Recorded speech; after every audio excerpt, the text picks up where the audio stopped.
안녕하십니까. 오늘은 마음이 부서져 항복하는 곳이 교회이다.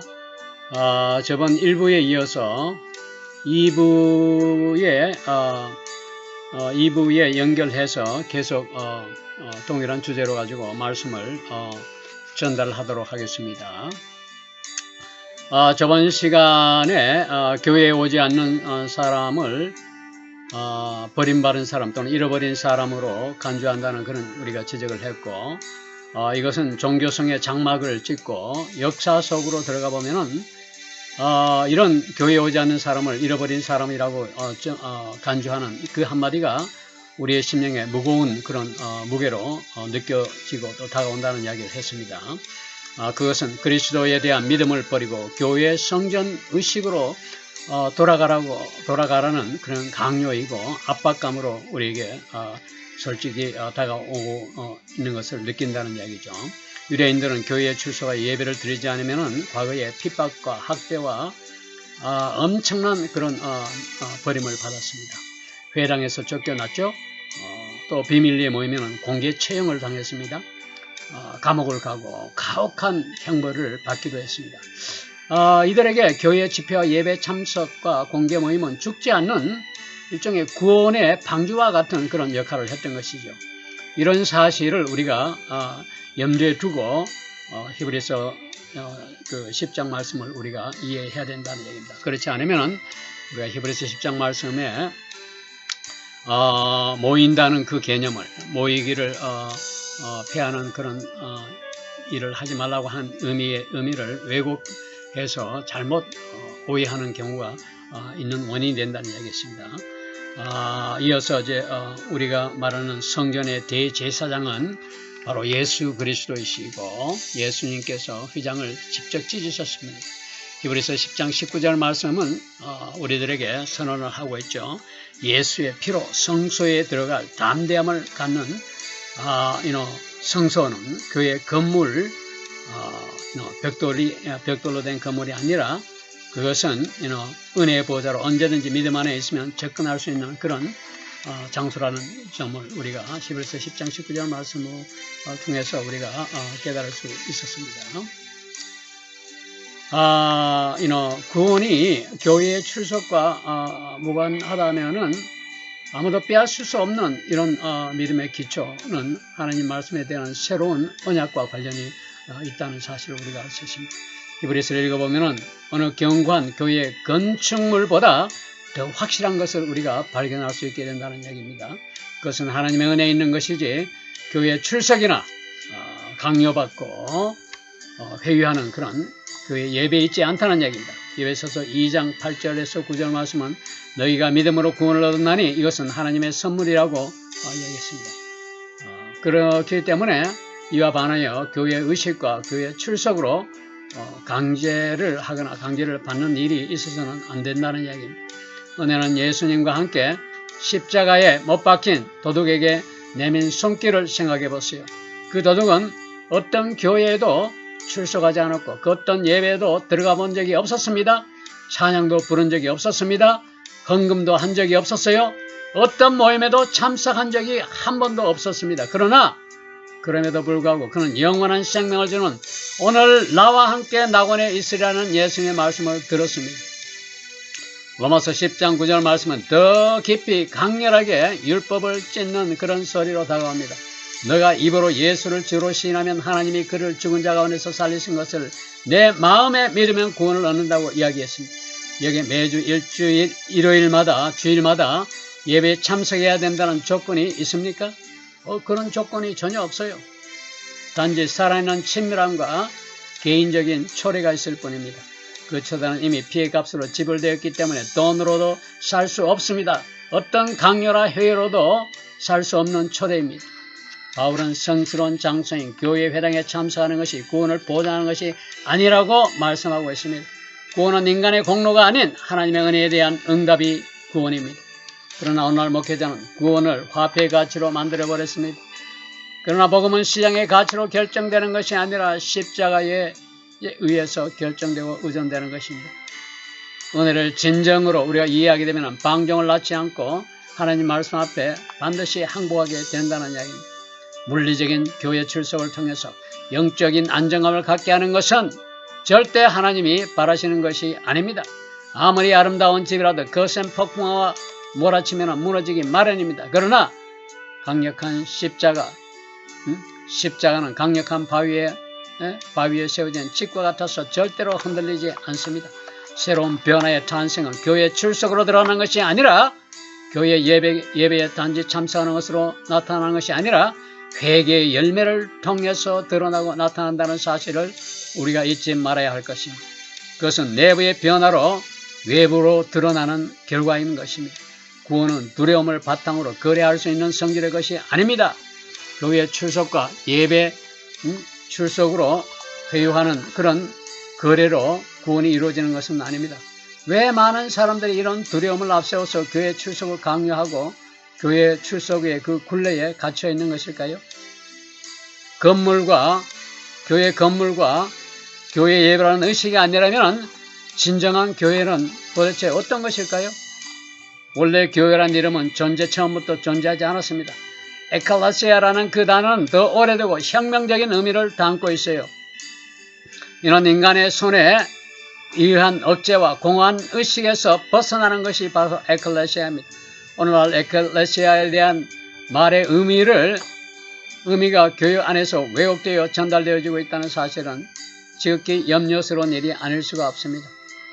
사도행전 7장 40절 말씀에서는 스데반의 외침은 지극히 높으신 이의 존재는 사람의 손으로 지은 건물에 있지 아니하다라고 분명히 지적하고 있습니다.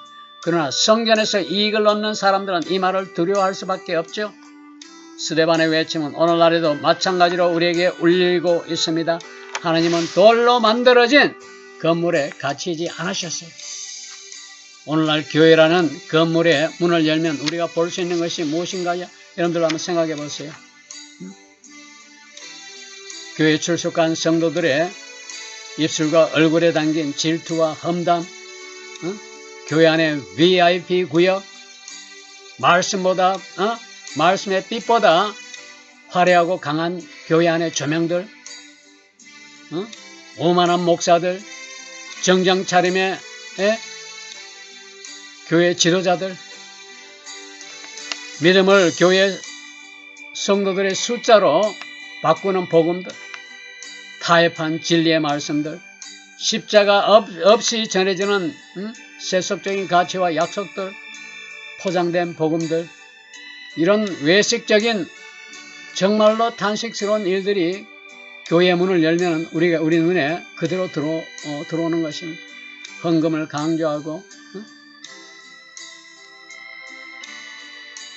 마치 윌리엄 메이크피스 데커리의 풍자소설에서 보는 허영의 시장과 같은 그런 모습들이 교회 문을 열고 들어가면 우리 눈앞에 펼쳐지고 있다는 이야기입니다.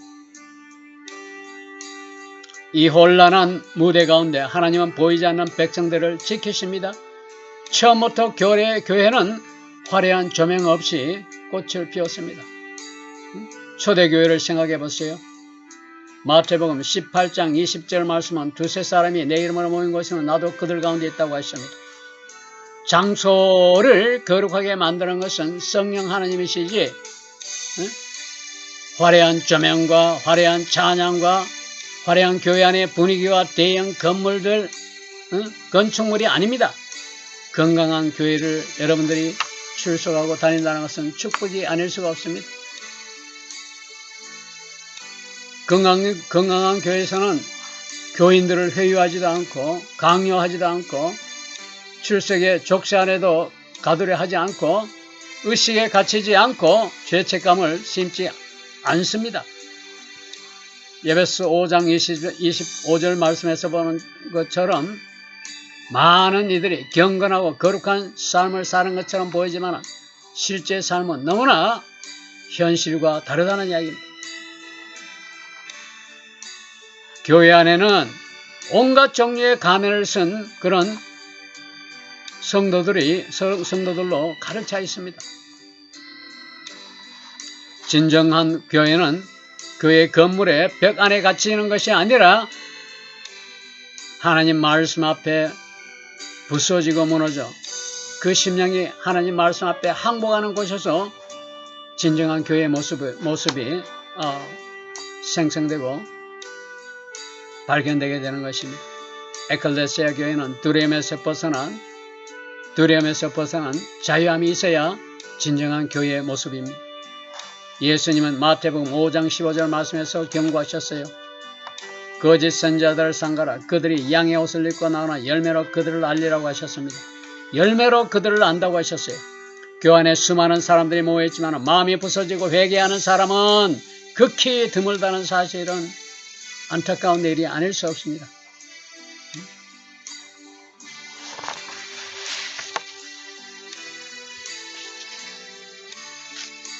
진정한 구원은 영적인 출산으로 자아가 부서지고 무너지고 찢어져 옛사람을 땅에 묻고 새로운 사람으로 태어나는 것이 구원의 의미입니다. 교회 출석 카드가 하늘을 설득할 수는 없습니다. 오직 그리스도의 피로 찍은 도장만이 우리들에게 필요한 것입니다. 사도행전 2장 42절 말씀을 보면 사람들은 교회 출석의 그 의무감이 아니라 하나님을 향한 갈망이 있었습니다. 초대교회의 모습이 바로 그랬지 않았습니까? 성전은 하나님과의 만나는 장소였지만 그들은 집집마다 가진 모든 것을 다 나누었습니다. 죄를 고백하고 서로를 위해 기도하는 그런 모습을 초대교회에서 우리가 볼 수 있었습니다. 그러나 오늘 교회는 어떻습니까? 교회 예배와 의식과 출석은 유지되고 있지만은 초대교회와는 정반대로 나아가고 있음을 우리가 보지 않을 수가 없습니다. 교회 안에 무릎을 꿇는 것이 무엇인지를 모르는 세대의 기독교가 생성이 되었다는 이야기입니다. 교리의 바람에 휘둘리고 교회 캠페인에 이끌려가는 것이 오늘날 교회 모습이 아닙니까? 교회에 앉아 예배를 드리지만 삶의 변화는 전혀 없는 것이 오늘날 교회의 모습입니다. 교회에 출석하고 예배 드리는 자의 마음에는 하나님의 재단이 없다는 말씀입니다. 만약 매일 회개 없이 큰 소리로 찬양하고 예배 드리는 것이 무슨 의미가 있는지를 여러분들 떨리는 마음으로 되돌아보세요.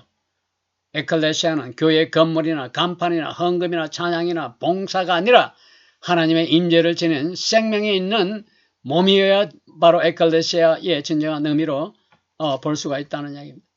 에클레시아 몸 공동체의 시작은 새로 태어난 마음에서 시작되어야 하는 출발점이 된다는 이야기입니다.